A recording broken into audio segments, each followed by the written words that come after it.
Satuan Brimob Polda Aceh menghimbau kepada seluruh lapisan masyarakat agar tetap menjalankan 5M, yaitu memakai masker, mencuci tangan dengan sabun, menjaga jarak, menghindari kerumunan, dan mengurangi mobilitas.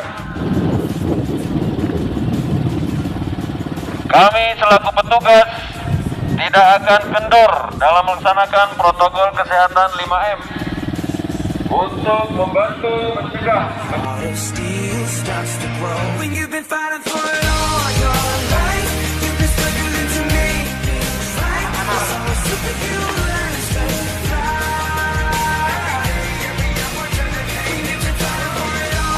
Kami beritahukan kembali kepada seluruh lapisan masyarakat agar tetap terhindar dari COVID-19.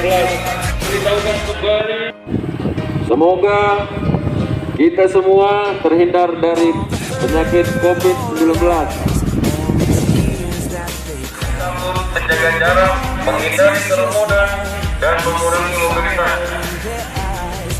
Dan kami selaku petugas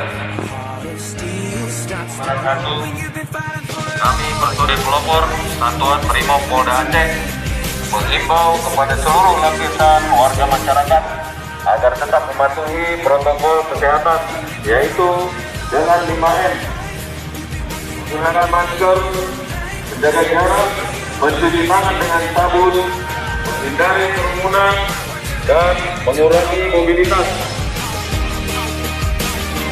Mengingatkan kepada masyarakat agar patuh melaksanakan protokol kesehatan.